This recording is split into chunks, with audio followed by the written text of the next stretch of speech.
ಎಲ್ಲ Vidyasharade education teaching world YouTube ಚಾನೆಲ್ಗೆ ಆತ್ಮೀಯವಾದ ಸ್ವಾಗತ.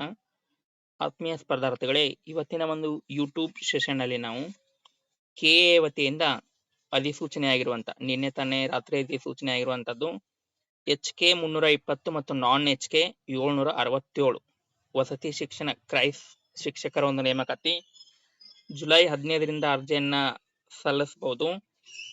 ಒಟ್ಟು ವಿಷಯವಾರು ಎಷ್ಟು ಹುದ್ದೆಗಳಿವೆ, ನೇಮಕಾತಿ ವಿಧಾನ ಯಾವ ರೀತಿ ಇರುತ್ತೆ ಮತ್ತು ಎಕ್ಸಾಮ್ ಡೇಟ್ ಯಾವಾಗ ಕಂಡಕ್ಟ್ ಮಾಡಬಹುದು ಅನ್ನೋದ್ರ ಬಗ್ಗೆ ಸಂಪೂರ್ಣವಾದಂತಹ ಒಂದು ಮಾಹಿತಿನ ನೀಡ್ತಿದೀವಿ. ಪೂರ್ತಿಯಾಗಿ ಈ ವಿಡಿಯೋನ ನೋಡಿ, ಸ್ಕಿಪ್ ಮಾಡಬೇಡಿ. ಅದಕ್ಕಿಂತ ಮುಂಚೆ ವಿದ್ಯಾಶಾರದಿ ವತಿಯಿಂದ 3 ಹೊಸ ಬ್ಯಾಚ್ ಕೋರ್ಸ್ಗಳನ್ನ ಈಗ ಕ್ರೈಸ್ ನೇಮಕಾತಿ ಆಗಿದೆ, ಅದಕ್ಕೂ ಯೂಸ್ ಆಗುತ್ತೆ ನಿಮಗೆ. GPSTR ಅಭ್ಯಾಸ್, HSTR ಚಾಂಪಿಯನ್ ಮತ್ತು PSTR ವಿಜಯ್ ಅನ್ನುವಂತ 3 ಬ್ಯಾಚ್ ಕೋರ್ಸ್ಗಳನ್ನ ಪ್ರಾರಂಭ ಮಾಡಿರುವಂತದ್ದು. ಪ್ರತಿದಿನ ಲೈವ್ ಕ್ಲಾಸಸ್ ಇರುತ್ತೆ, ರೆಕಾರ್ಡಿಂಗ್ ಕ್ಲಾಸಸ್ ನೋಡಬಹುದು, PDF ನೋಟ್ಸ್ ಕೊಡ್ತೀವಿ. ಡೈಲಿ 8:30ರಿಂದ 10 ಗಂಟೆವರೆಗೆ ಲೈವ್ ಕ್ಲಾಸಸ್ ಅಟೆಂಡ್ ಮಾಡಬಹುದು. ಇದು ನಮ್ದು ಆ್ಯಪ್, ನೀವು ನೋಡಬಹುದಲ್ಲ, ರೆಕಾರ್ಡಿಂಗ್ ಕ್ಲಾಸಸ್ ಇದೆ, ಸ್ಟಡಿ ಮೆಟೀರಿಯಲ್ ಇದೆ, ಆಮೇಲೆ ಟೆಸ್ಟ್ ಗಳನ್ನು ಸಹಿತ ಅಟೆಂಡ್ ಮಾಡಬಹುದು. ಹೆಚ್ಚಿನ ಒಂದು ಮಾಹಿತಿಗೆ 9380850076 ಈ ನಂಬರ್ಗೆ ಕಾಂಟ್ಯಾಕ್ಟ್ ಮಾಡಬಹುದು. ನೋಡಿ, ಟೆಸ್ಟ್ ಸರಣಿ, ವಿಷಯವಾರು ವಿಶ್ಲೇಷಣೆ, ಸಿಲಾಬಸ್ ಆಧಾರಿತವಾದಂತಹ ಒಂದು ತರಗತಿಗಳು ಇರುವಂತದ್ದು. ನೋಡಿ, ವಿಶೇಷವಾಗಿ ನೇಮಕಾತಿ ವಿಧಾನ ಯಾವ ರೀತಿ ಇರುವಂತದ್ದು, ವಸತಿ ಶಿಕ್ಷಣ ಸಂಸ್ಥೆಗಳದ್ದು, ವಿಷಯವಾರು ಹುದ್ದೆಗಳು ಎಷ್ಟು, ಅರ್ಹತೆಗಳೇನು, ಮತ್ತು TET ಮತ್ತು CTET ಯಾವ್ದಾದ್ರು ಎರಡರಲ್ಲಿ ಯಾವ್ದಾದ್ರು ಒಂದನ್ನ ಪಾಸ್ ಆಗಿರ್ಬೇಕು ಅನ್ನುವಂಥದನ್ನ ಮಾಹಿತಿಯನ್ನ ಇಲ್ಲಿ ಕೊಟ್ಟಿರುವಂತದವರು.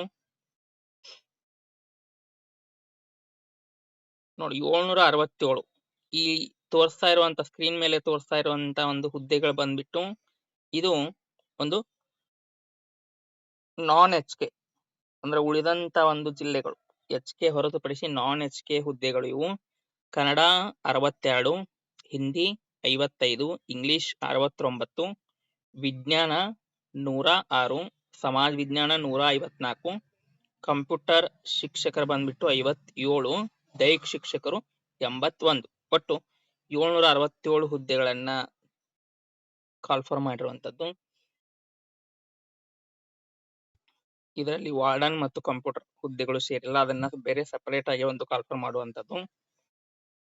ಇನ್ನು ವಸತಿ ಶಿಕ್ಷಣ ಸಂಸ್ಥೆಗಳದು HK ಪೋಸ್ಟ್ಗಳು ನೋಡ್ರಿ. HK ಕಲ್ಯಾಣ ಕರ್ನಾಟಕ. ಕಲ್ಯಾಣ ಕರ್ನಾಟಕದಲ್ಲಿ 320 ಹುದ್ದೆಗಳಿಗೆ ಅಧಿಸೂಚನೆ. 103 ಕನ್ನಡ ಶಿಕ್ಷಕರು, ಆಂಗ್ಲ ಭಾಷಾ ಶಿಕ್ಷಕರು 108, ಹಿಂದಿ 31, ಗಣಿತ 35, ವಿಜ್ಞಾನ 32, ಸಮಾಜ 24, ಆಮೇಲೆ ಪದವೀಧರ ಚಿತ್ರಕಲಾ ಶಿಕ್ಷಕರು 17, ದೈಹಿಕ ಶಿಕ್ಷಕರು 33, ಡಿಪ್ಲೊಮಾ ಚಿತ್ರಕಲಾ ಶಿಕ್ಷಕರು 14. ಇಷ್ಟು ಇರುವಂತದ್ದು 320 ಹುದ್ದೆಗಳಿದು. ಇಲ್ಲಿ ಸಹಿತ ವಾರ್ಡನ್ ಹುದ್ದೆ ಇಲ್ಲ ಮತ್ತು ಕಂಪ್ಯೂಟರ್ ಪ್ರಥಮ ದರ್ಜೆ ಕಂಪ್ಯೂಟರ್ ಆಪರೇಟರ್ ಹುದ್ದೆ ಇಲ್ಲ. ವಿಶ್ ಕಾಲ್ಫರ್ಮ್ ಆಗಿರುವಂತದ್ದು.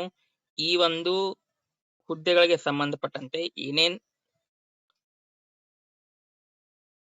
ಅರ್ಹತೆಗಳು. ಗಣಿತ ಶಿಕ್ಷಕರ ಬಂದ್ಬಿಟ್ಟು ಅರ್ಹತೆ ಫಿಸಿಕ್ಸ್ ಕೆಮಿಸ್ಟ್ರಿ ಓದಿ ಮ್ಯಾಥ್ಸ್ ಪದವಿಯಲ್ಲಿ ಅಧ್ಯಯನ ಮಾಡಿರಬೇಕು. ಪದವಿಯಲ್ಲಿ ಅಂದ್ರೆ BSc ಅಲ್ಲಿ ಫಿಸಿಕ್ಸ್ ಮತ್ತು ಕೆಮಿಸ್ಟ್ರಿಯನ್ನ ಅಧ್ಯಯನ ಮಾಡಿರಬೇಕು. ಬಹಳ ಜನ ಕನ್ಫ್ಯೂಸ್ ಆಗಿರುವಂತದ್ದು ಸ್ನಾತಕ ಕೇದಾರ. ಸ್ನಾತಕ ಅಂದ್ರೆ ಪದವಿ, ಸ್ನಾತಕೋತ್ತರ ಅಂದ್ರೆ ಒಂದು ಮಾಸ್ಟರ್ ಡಿಗ್ರಿ. ಪದವಿಯಲ್ಲಿ ಫಿಸಿಕ್ಸ್ ಕೆಮಿಸ್ಟ್ರಿಯನ್ನ ಅಧ್ಯಯನ ಮಾಡಿರಬೇಕು. ಫಿಸಿಕ್ಸ್, ಮ್ಯಾಥ್ಸ್ ಮತ್ತು ಕಂಪ್ಯೂಟರ್ ಸೈನ್ಸ್ ಇದನ್ನು ಅಭ್ಯಾಸ ಮಾಡಿರಬಹುದು. ಮ್ಯಾಥ್ಸ್ ಕಂಪಲ್ಸರಿಯಾಗಿ ಕಲ್ತಿರಬೇಕು ಮತ್ತು ಗಣಿತ ವಿಷಯವನ್ನ BDಯಲ್ಲಿ ಬೋಧನಾ ಮಾಧ್ಯಮವಾಗಿ ಕಲ್ತಿರಬೇಕು.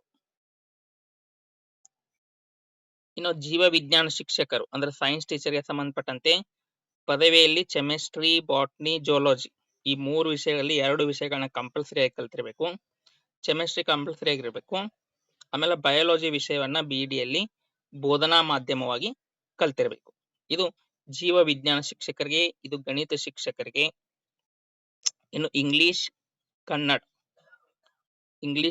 ಹಿಂದಿ ಶಿಕ್ಷಕರ ನೋಡಿ, ಉರ್ದು ಇರಲ್ಲ, ಅಲ್ಪಸಂಖ್ಯಾತ ಶಾಲೆಗಳಲ್ಲಿ ಮಾತ್ರ ಇರುವಂತದ್ದು. ಇಂಗ್ಲಿಷ್ಗೆ ಸಂಬಂಧಪಟ್ಟಂತೆ ಸಂಬಂಧಿತ ವಿಷಯವನ್ನ ಐಚ್ಛಿಕ ವಿಷಯವಾಗಿ ಪದವಿಯಲ್ಲಿ ಕಲ್ತಿರಬೇಕು, ಅಥವಾ ಪದವಿಯಲ್ಲಿ ಕಲ್ತಿರದೇ ಇದ್ರೆ ಮಾಸ್ಟರ್ ಡಿಗ್ರಿಯನ್ನ ಮಾಡಿರ್ಬೇಕು, ಅಂದ್ರೆ MA ಮಾಡಿರ್ಬೇಕು. ಆಮೇಲೆ RI ಕೋರ್ಸ್ ಅಂತ ಬರುತ್ತೆ, ಅದನ್ನಾದ್ರೂ ಪಾಸ್ ಆಗಿರ್ಬೇಕು. ಇಂಗ್ಲಿಷು ಬೆಂಗಳೂರಲ್ಲಿ RI ಕೋರ್ಸ್ ಇರುತ್ತೆ, ಅದನ್ನಾದ್ರೂ ಪಾಸ್ ಆಗಿರ್ಬೇಕು. ಮತ್ತು B.Ed ಅಲ್ಲಿ ಒಂದು ಇಂಗ್ಲಿಷ್ ಅನ್ನ ಬೋಧನಾ ಮಾಧ್ಯಮವಾಗಿ ಕಲ್ತಿರ್ಬೇಕು. ಇನ್ನು ಕಂಪ್ಯೂಟರ್ ನೋಡ್ರಿ, ಕಂಪ್ಯೂಟರ್ ಶಿಕ್ಷಕರಿಗೆ ಬಂದ್ಬಿಟ್ಟು BCA ಅಲ್ಲಿ ಕಂಪ್ಯೂಟರ್ ಸೈನ್ಸ್ ಅನ್ನ ಕಲ್ತಿರ್ಬೇಕು, ಅಥವಾ BSc ಅಲ್ಲಿ ಕಂಪ್ಯೂಟರ್ ಸೈನ್ಸ್ ಅನ್ನ ಕಲ್ತಿರ್ಬೇಕು, ಅಥವಾ ಇಂಜಿನಿಯರಿಂಗ್ ನಲ್ಲಿ information science and IT, information science ಅಥವಾ ಇನ್ಫಾರ್ಮೇಶನ್ ಟೆಕ್ನಾಲಜಿ IT ಅಲ್ಲಿ ಇದನ್ನ ಕಂಪ್ಯೂಟರ್ ವಿಷಯವನ್ನ ಕಲ್ತಿರ್ಬೇಕು. ಅಂತವ್ರಿಗೆ ಕಂಪ್ಯೂಟರ್ ಶಿಕ್ಷಕರಾಗಲಿಕ್ಕೆ ಅವಕಾಶ ಇರುವಂತದ್ದು, ಉಳಿದಂತವ್ರಿಗೆ ಯಾರಿಗೂ ಇಲ್ಲ. ಇನ್ನು ದೈಹಿಕ ಶಿಕ್ಷಕರಿಗೆ ನೋಡ್ರಿ, ದೈಹಿಕ ಶಿಕ್ಷಕರಿಗೆ ಬಂದ್ಬಿಟ್ಟು ವಿಶೇಷವಾಗಿ ಅವರು ಪದವಿಯನ್ನ ಪೂರ್ಣಗೊಳಿಸಿರ್ಬೇಕು, BA ಆಗ್ಲಿ BCom ಆಗ್ಲಿ. ಆಮೇಲೆ BPEd ಮಾಡಿರ್ಬೇಕು, ಅಥವಾ ಡಿಪ್ಲೊಮಾ ಇನ್ ದೈಹಿಕ ಶಿಕ್ಷಣ.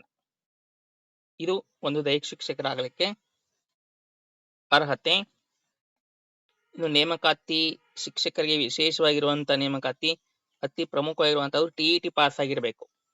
ನೋಡ್ರಿ, ಈ ಹೈಸ್ಕೂಲ್ ಟೀಚರ್ ನೇಮಕಾತಿ ಏನಾಗ್ತದೆ ಶಿಕ್ಷಣ ಅಲ್ಲಿಗೆ TET ಕಡ್ಡಾಯಕ್ಕೆ ಇಡಿಲ್ಲ, ಆದ್ರೆ ಇಲ್ಲಿ ಕಡ್ಡಾಯವಾಗಿ ಏನ್ ಮಾಡ್ತಾ ಇರುವಂತದ್ದು ಅಂದ್ರೆ TET ಅನ್ನ ಕೇಳ್ತಾ ಇರುವಂತದ್ದು. ಕಡ್ಡಾಯವಾಗಿ ಪೇಪರ್ 2 ಪಾಸ್ ಆಗಿರ್ಬೇಕು, ಅಥವಾ CTET ಅನ್ನ ಅರ್ಹತೆಯನ್ನ ಗಳಿಸಿರ್ಬೇಕು.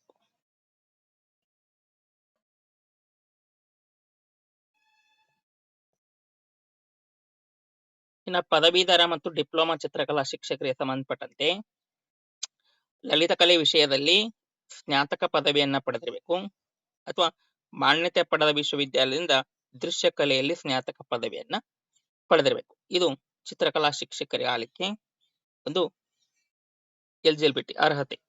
ಇವ್ರಿಗೆ ಎಕ್ಸಾಮ್ ಕಂಡಕ್ಟ್ ಮಾಡ್ತಾರೋ ಏನೋ ಅನ್ನೋಂಥದ್ರ ಬಗ್ಗೆ ಇನ್ನೂ ಸಂಪೂರ್ಣವಾದಂತಹ ಮಾಹಿತಿಯನ್ನ ಕೊಟ್ಟಿಲ್ಲ. ಅದು ಸಿಲಾಬಸ್ ಪ್ರಕಟ ಆದ ನಂತರ ಗೊತ್ತಾಗುವಂತ, ಇನ್ನ ಸಿಲಾಬಸ್ ಪ್ರಕಟ ಆಗಿಲ್ಲ. ಉಳಿದಂತವ್ರಿಗೆಲ್ಲ ಒಂದು ಸಿಲಾಬಸ್ ಅನ್ನ ಬಿಡ್ತಾರೆ ನೋಡಿ. ವಿಶೇಷವಾಗಿ ಅಧಿಸೂಚನೆ ಜೂನ್ 20 ಆಗಬೇಕಾಗಿತ್ತು, ಅದು ಸ್ವಲ್ಪ ತಡ ಆಯ್ತು. ನೋಡಿ, ಜುಲೈ 15ರಿಂದ ಅಪ್ಲಿಕೇಶನ್ ಸ್ಟಾರ್ಟ್ ಆಗತ್ತೆ. ಅಪ್ಲಿಕೇಶನ್ ಹಾಕ್ಬಹುದು KA ವೆಬ್ಸೈಟ್ ಅಲ್ಲಿ. ಆಮೇಲೆ ನವೆಂಬರ್ ತಿಂಗಳಲ್ಲಿ ಎಕ್ಸಾಮ್ ಅನ್ನ ಕಂಡಕ್ಟ್ ಮಾಡಬಹುದು. ಇದು ಟೆಂಟೇಟಿವ್ ಎಕ್ಸಾಮ್ ಡೇಟ್, ಯಾಕಂದ್ರೆ ಈಗಾಗಲೇ ಅಕ್ಟೋಬರ್ ಮುಗಿಯುವವರೆಗೂ ಸಹಿತ ಅವರು ಒಂದು ಎಕ್ಸಾಮ್ ಡೇಟ್ ಗಳನ್ನ ಇಟ್ಕೊಂಡಿರುವಂತದ್ದು. ಈ ಪೊಲೀಸ್ ಪೇದೆ ಆಗಿರ್ಬೋದು, ಗ್ರಾಮ ಆಡಳಿತಾಧಿಕಾರಿ VO ಕಾಲ್ಫಾರ್ಮ್ ಆಗೈತೆ ಅದ್ರ ಡೇಟ್ ಆಗಿರ್ಬೋದು, ಇವೆಲ್ಲ ಇರೋದ್ರಿಂದ ಈ ಎಕ್ಸಾಮ್ ಅನ್ನ ನವೆಂಬರ್ ನಲ್ಲಿ ಕಂಡಕ್ಟ್ ಮಾಡಬಹುದು. ಒಟ್ಟಾರೆಗೆ 6 ತಿಂಗಳಲ್ಲಿ, ಜುಲೈಯಿಂದ ಹಿಡಿದು ಒಟ್ಟು ಡಿಸೆಂಬರ್ ಒಳಗೆ ನಿಮಗೆ ಸಂಪೂರ್ಣವಾದಂತಹ ಒಂದು ಪ್ರಕ್ರಿಯೆಯನ್ನು ಮುಗಿಸಿ ಒಂದು ಆರ್ಡರ್ ಕಾಪಿಯನ್ನ ಕೊಡ್ಲಿಕ್ಕೆ. ನೆಕ್ಸ್ಟ್ ಎಕ್ಸಾಮ್ ಪ್ಯಾಟರ್ನ್, ಬಹಳ ಜನ ಕನ್ಫ್ಯೂಸ್ ಮಾಡ್ಕೊಂಡಿದ್ರೆ ಎಕ್ಸಾಮ್ ಪ್ಯಾಟರ್ನ್ ಯಾವ ರೀತಿ ಇರುತ್ತೆ, ಅಥವಾ ಒಂದು ಕಮ್ಯುನಿಕೇಶನ್ ಪೇಪರ್ ಇಡ್ತಾರೋ ಏನೋ ಅನ್ನುವಂಥದ್ದು. ಆದ್ರೆ ನಿನ್ನೆ ಅವರು ಒಂದು ನೋಟಿಫಿಕೇಶನ್ ಅಲ್ಲೇ ಕೊಟ್ಟಿರುವಂತದ್ದು. ಪೇಪರ್ 1 ಸಾಮಾನ್ಯ ಜ್ಞಾನ ಇರುತ್ತೆ 100 ಅಂಕದ್ದು. ಇದು HSTR ಮಾಡಲ್ ಇರಲ್ಲ, ಕಂಪ್ಲೀಟ್ ಆಗಿ 100 ಮಾರ್ಕ್ಸ್ ಸಾಮಾನ್ಯ ಜ್ಞಾನ. ಅದು ಗ್ರೂಪ್ ಸಿ ಗೆ ನೀವು ಓದಾತಿರ್ಲ ಬೇರೆ ಬೇರೆ ಎಕ್ಸಾಮ್ಸ್ಗೆ ಅದೇ ಸಿಲಾಬಸ್ ಇರುವಂತದ್ದು. ಗ್ರಾಮೀಣ ಅಭಿವೃದ್ಧಿ, ಸಹಕಾರ, ಇವೆಲ್ಲ ಇರುವಂತದ್ದು. ಅದರಲ್ಲಿ ಸಂವಿಧಾನ, ಇತಿಹಾಸ, ಕರ್ನಾಟಕಕ್ಕೆ ಸಂಬಂಧಿಸಿದ ಪ್ರಮುಖ ವಿಷಯಗಳು ಇವೆಲ್ಲ ಬರ್ತಾವು. ಅದರಲ್ಲೇ ಮೆಂಟಲ್ ಬಿಟ್ಟು ಸ್ವಲ್ಪ ಒಂದು 5ರಿಂದ 10 ಕ್ವಶನ್ಸ್ ಕೇಳ್ತಾರೆ. ಆಮೇಲೆ ಸೆಕೆಂಡ್ ಪೇಪರ್ ಬಹಳ ಜನ ಕನ್ಫ್ಯೂಸ್ ಇತ್ತು. ಇದು 100 ಅಂಕಗಳ ಐಚ್ಛಿಕ ವಿಷಯ, ಅವ್ರು ಯಾವುದೋ ಒಂದು ಪದವಿಯಲ್ಲಿ ಓದಿರ್ತಾರೋ ಅದೇ ಎಕ್ಸಾಮ್ ಅನ್ನ ಕಂಡಕ್ಟ್. ಕಮ್ಯುನಿಕೇಶನ್ ಇಡಲ್ಲ. ಮ್ಯಾಥ್ಸ್ ಟೀಚರ್ಗೆ ಮ್ಯಾಥ್ಸ್ ಇರತ್ತೆ ಸೆಕೆಂಡ್ ಪೇಪರು, ಕನ್ನಡ ಟೀಚರ್ಗೆ ಕನ್ನಡ, ಇಂಗ್ಲಿಷ್ ಟೀಚರ್ಗೆ ಇಂಗ್ಲಿಷು, ಹಿಂದಿ ಟೀಚರ್ಗೆ ಹಿಂದಿ, ದೈಹಿಕ ಶಿಕ್ಷಕರಿಗೆ ದೈಹಿಕ ಶಿಕ್ಷಣದೇ ಒಂದು ಎಕ್ಸಾಮ್ ಅನ್ನು ಕಂಡಕ್ಟ್ ಮಾಡುವಂತದ್ದು. ಮತ್ತು ಇಲ್ಲಿ ಅತಿ ಪ್ರಮುಖವಾಗಿರುವಂತದ್ದು ಋಣಾತ್ಮಕ ಅಂಕಗಳು ಇರುವಂತದ್ದು. 1/4 ಅಂದ್ರೆ ನಿಮ್ದು 4 ತಪ್ಪು ಉತ್ತರಗಳನ್ನ ಕೊಟ್ರೆ ಅಂದ್ರೆ ಕರೆಕ್ಟ್ ಆಗಿರುವಂತ ಅದು ಸಹಿತ ಕಟ್ ಆಗುವಂತ. ಮತ್ತು ಸ್ಪರ್ಧಾತ್ಮಕ ಪರೀಕ್ಷೆಗಳ ಆಧಾರದ ಮೇಲೆ ಏನಾಗುವಂತದ್ದು ಅಂದ್ರೆ ಒಂದು ನೇಮಕಾತಿ ಆಗುವಂತದ್ದು. ಇಲ್ಲಿ ಯಾವುದೇ ರೀತಿ ಬ್ಯಾಕ್ ಸ್ಕೋರ್ ಅದು ಯಾವುದೂ ಇರಲ್ಲ. ಸ್ಪರ್ಧಾತ್ಮಕ ಪರೀಕ್ಷೆಯಲ್ಲಿ ಏನ್ ನೀವು ಅಂಕಗಳನ್ನ ತಗೋತೀರಿ ಅದರ ಆಧಾರದ ಮೇಲೆ ಒಂದು ನಿಮ್ದು ನೇಮಕಾತಿ ಆಗುವಂತದ್ದು. ಇದು ಪರೀಕ್ಷಾ ಪ್ಯಾಟರ್ನ್. ಇನ್ನು ವಯೋಮಿತಿ ಎಷ್ಟು, ಯಾಕಂದ್ರೆ ಈಗಾಗಲೇ ಗೊತ್ತಾಯ್ತು ನಿಮಗೆ ಕರ್ನಾಟಕದಲ್ಲಿ 2020 ಡಿಸೆಂಬರ್ ವರೆಗೆ ಆಗುವಂತ ಎಲ್ಲಾ ನೇಮಕಾತಿಗೆ 5 ವರ್ಷಗಳ ಒಂದು ವಯೋಮಿತಿಯನ್ನ ಸಡಿಲಿಕೆ ಮಾಡಿರುವಂತದ್ದು. ಅದರಿಂದಾಗಿ ಸಾಮಾನ್ಯ ಅಭ್ಯರ್ಥಿಗಳಿಗೆ 45, ಇತರೆ ಹಿಂದುಳಿದ ವರ್ಗದವರಿಗೆ 48, SC ST ಮತ್ತು ಕೆಟಗರಿ 1 ಅವರಿಗೆ 50 ವರ್ಷ. ಇಷ್ಟು ವಯೋಮಿತಿ ಸಡಿಲಿಕೆ ಇರುವಂತದ್ದು. ಈ ಏಜ್ ಕ್ರೈಟೀರಿಯಲ್ಲಿ ಯಾರ್ಯಾರು ಬರ್ತೀರಿ ಎಲ್ಲರೂ ಸಹಿತ ಅಪ್ಲಿಕೇಶನ್ ಹಾಕ್ಬೋದು. GM 45, OBC 48, SC ST category 1 50 ವರ್ಷ. ಇನ್ನು ಅತಿ ಪ್ರಮುಖವಾಗಿ ನಿಮಗೆ ಮುಂಚೆ ಹೇಳಿಲ್ಲ, ಇದು ಸಮಾಜ ವಿಜ್ಞಾನ ಶಿಕ್ಷಕರ ವಿಶೇಷ ಏನು ಅಂತಂದ್ರ ನೋಡ್ರಿ, ಇತಿಹಾಸ, ಭೂಗೋಳ, ಅರ್ಥಶಾಸ್ತ್ರ, ರಾಜ್ಯಶಾಸ್ತ್ರ ಮತ್ತು ಸಮಾಜಶಾಸ್ತ್ರ ಇವೇನು 5 ಸೋಷಿಯಲ್ ರಿಲೇಟೆಡ್ ಸಬ್ಜೆಕ್ಟ್ ಇದಾವೆ. ಇದರಲ್ಲಿ ಕನಿಷ್ಠ 2 ವಿಷಯಗಳನ್ನ ಅಭ್ಯಾಸ ಮಾಡಿರ್ಬೇಕು ಪದವಿಯಲ್ಲಿ. ಆಮೇಲೆ ಕಲಾ ವಿಭಾಗದಲ್ಲಿ B.Ed ಅನ್ನ ಪೂರ್ಣಗೊಳಿಸಿರ್ಬೇಕು. ಆಮೇಲೆ ಅತಿ ಇಂಪಾರ್ಟೆಂಟ್, ಪದವಿಯನ್ನ ನೀವೇನ್ ಡಿಗ್ರಿ ಮಾಡಿರ್ತಿರಲ್ಲ, ಡಿಗ್ರಿಯನ್ನ ಇಂಗ್ಲಿಷ್ ಮೀಡಿಯಂ ನಲ್ಲಿ ಕಲ್ತಿರ್ಬೇಕು. ಅವ್ರು ಮಾತ್ರ ಸಮಾಜ ವಿಜ್ಞಾನ 154ಕ್ಕಿಂತ ಜಾಸ್ತಿ ಅದಾವ ಒಂದು ಅವರು ಅಪ್ಲಿಕೇಶನ್ ಹಾಕ್ಲಿಕ್ಕೆ ಇಂಗ್ಲಿಷ್ ಮೀಡಿಯಂ ನಲ್ಲಿ ಡಿಗ್ರಿಯನ್ನ ಮಾಡಿರ್ಬೇಕು. ಅವ್ರು ಮಾತ್ರ ಒಂದು ಅಪ್ಲಿಕೇಶನ್ ಹಾಕ್ಲಿಕ್ಕೆ ಇರುವಂತದ್ದು. ಇದು ವಿಶೇಷ ಸಮಾಜ ವಿಜ್ಞಾನ ಶಿಕ್ಷಕ. ಇನ್ನು ಇದಿಷ್ಟು ಒಂದು ಮಾಹಿತಿ. HK ಹೇಳಿದ್ವಿ ನಿಮ್ಗೆ, ನಾನ್ HK ಹೇಳಿದ್ವಿ, ಎಷ್ಟು ಪೋಸ್ಟ್ ಅದಾವೆ, ಎಕ್ಸಾಮ್ ಪ್ಯಾಟರ್ನ್ ಹೇಳಿದ್ವಿ. ಆಮೇಲೆ ಇನ್ನ ಡಿಟೇಲ್ ಆಗಿರುವಂತ ಒಂದು ಸಿಲೆಬಸ್ ಅನ್ನ ಕುರಿತು ನೆಕ್ಸ್ಟ್ ವಿಡಿಯೋದಲ್ಲಿ ನೆಕ್ಸ್ಟ್ ಪಾರ್ಟ್ ಅಲ್ಲಿ ಮಾಡ್ತೀವಿ. ನಿಮ್ಗೆ ಏನಾದ್ರೂ ಆನ್ಲೈನ್ ಕ್ಲಾಸಸ್ ಈ ಎಕ್ಸಾಮ್ಗೆ ಸಂಬಂಧಪಟ್ಟಂತೆ GPSTR, HSTR, PSTR ಗೆ ಸಂಬಂಧಪಟ್ಟಂತೆ ಒಂದು ಆನ್ಲೈನ್ ಕ್ಲಾಸಸ್ ಬೇಕಾಗಿದ್ರೆ ಈ ಒಂದು ನಂಬರ್ಗೆ ನೀವು ಕಾಂಟ್ಯಾಕ್ಟ್ ಮಾಡಬಹುದು. 9380850076 ಈ ನಂಬರ್ಗೆ ಕಾಂಟ್ಯಾಕ್ಟ್ ಮಾಡಿ ಜಾಯಿನ್ ಆಗ್ಬಹುದು. ಇನ್ನು ನಿಮಗೆ ಏನಾದ್ರು ತಿಳಿದಿರದೇ ಇದ್ರೆ ಒಂದು ಕಾಮೆಂಟ್ ಬಾಕ್ಸ್ ನಲ್ಲಿ ಮೆಸೇಜ್ ಮಾಡಿ ಅಂತ ತಿಳಿಸ್ತಾ ನಮ್ಮ ಚಾನೆಲ್ನ ಸಬ್ಸ್ಕ್ರೈಬ್ ಮಾಡಿ ಮತ್ತು ಮುಂಬರುವಂತ ಎಲ್ಲಾ ವಿಡಿಯೋ ನೋಟಿಫಿಕೇಶನ್ಗಳು ನಿಮಗೆ ಬೇಗನೆ ಬರುತ್ತೆ ಅಂತ ಹೇಳ್ತಾ ಎಲ್ಲರಿಗೂ ಧನ್ಯವಾದಗಳು.